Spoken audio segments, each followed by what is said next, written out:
you to know I will do whatever it takes to make sure things go as scheduled.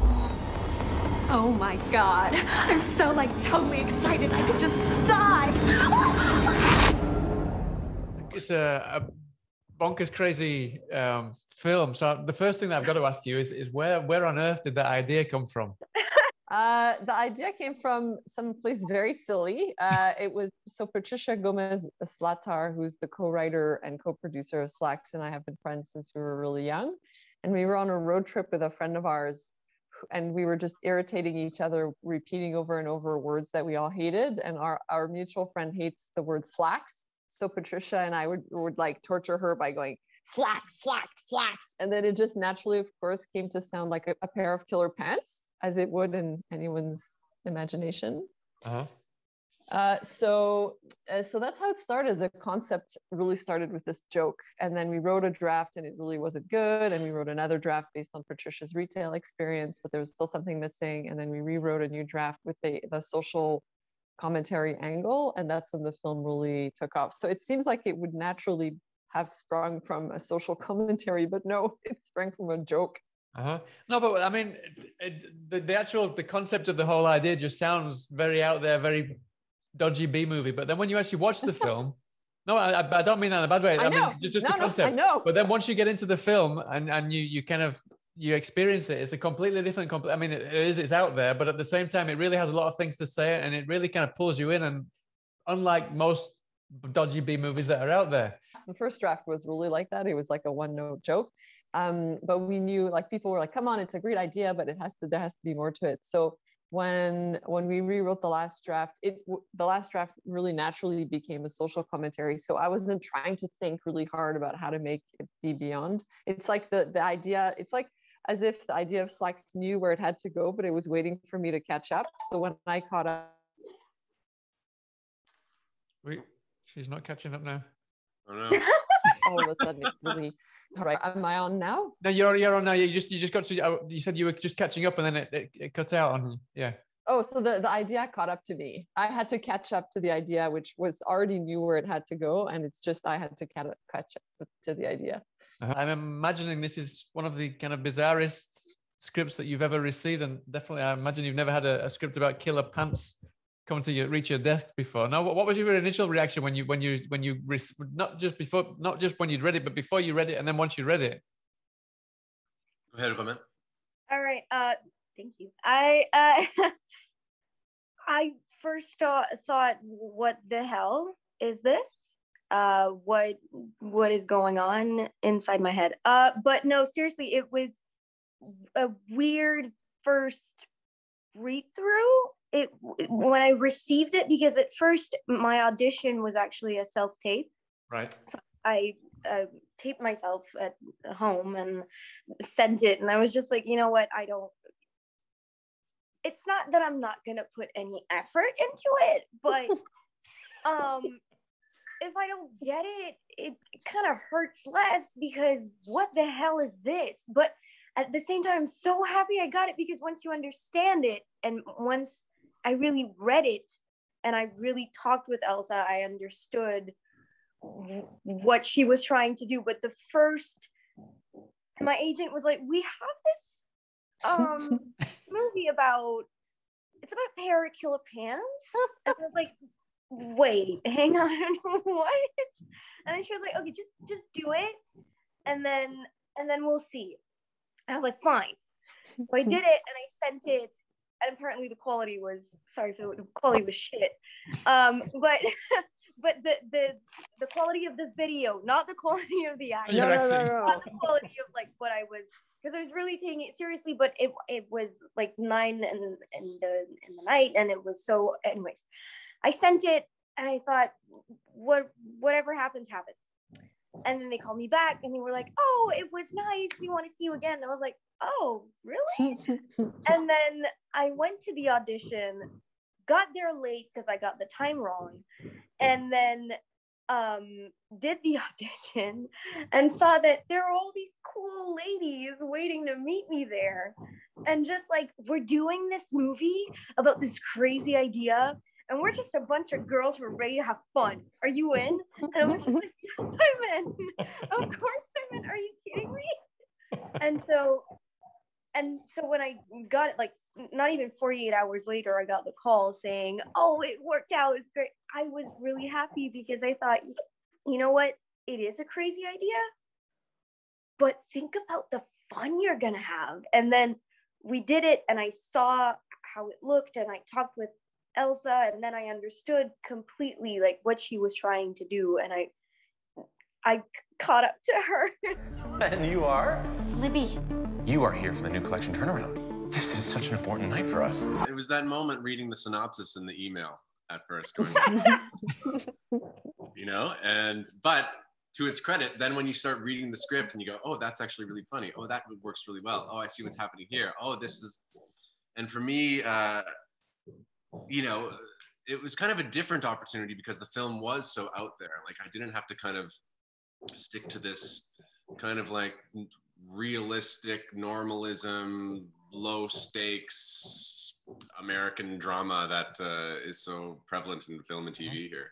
Yeah. It was like this opportunity to actually have this story that's a bit out there, and then have these characters as well that are a bit out there, and kind of follow my instincts in that way. So I put out this bonkers audition as well, and it got us eventually talking. Should we call the police? We can't. We're in lockdown. What if there's a killer out there? Are you afraid there's a killer out there? Yeah. The character's relationship with the audience, it's very much their reaction, like what reality am I in right now? What's going on? Why am I in the Twilight Zone? Why is everyone reacting this way? There's a killer out there and no one's really paying any attention, and there's just, hello, I'm here. But so and at the same time she's very shy, and she's the pure-hearted heroine, but in contrast, see, everyone's very like, I'm playing this weird character who's very as you said, in I don't remember the term you used, but very out there, very out there, and very, you know, everything's possible for them. You can literally go emotion-wise anywhere you want because you have this kind of blank canvas for the emotions. But for me, that was what was most difficult, because I was just like, in my life, how I would react would be very out there. Right. She's tied up and she's just like, well, I need to go save everyone, and I need to go talk to this pair of pants, and I need to establish a relationship with it, you know, and I was just reading or doing a scene, and I was just like, you need to wake up, you need to do something, you need to get out. And she's very calm. And so that was what was very out there for me. And Brett, where did you draw your inner Machiavellian persona from? Where did you get that from? Anyone in specific that you kind of knew in real life, or was it speaking with Elza? Where did that come from? No, well, yeah, I mean, it was partly some instincts that I had going in. And then me and Elza, we talked a lot just to kind of track how that, what would we say, Machiavellianist kind of mounted throughout the film.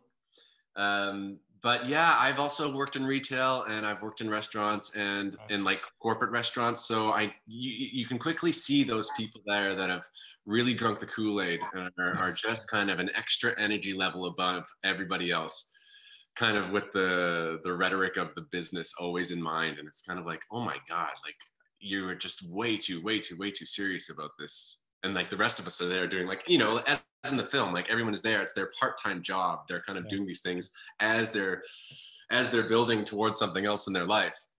But when you have these people that are kind of so tied to that specific industry, and that's what they're really hoping to ride to the top, it kind of skews everything. And so I've seen it in my life to certain degrees. I can't say it's based on one person, that would be insane.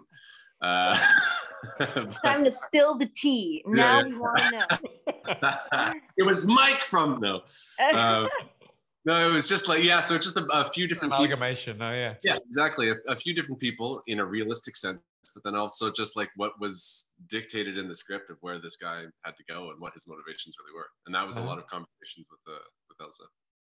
I mean, something that we've obviously got to talk about is everyone says that you shouldn't work with kids and animals, but I think I imagine based on what you've done, working with trousers needs to be added to that list, no?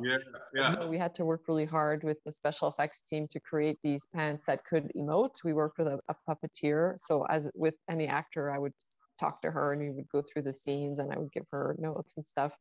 And it was really important also to have this live thing so the actors could relate to it, because I wanted SLAXX ultimately, I wanted people to care about SLAXX, or at least know that she has a right to avenge herself and to, you know, do what she does. But it was, I think everyone was like, oh my God, is this going to work?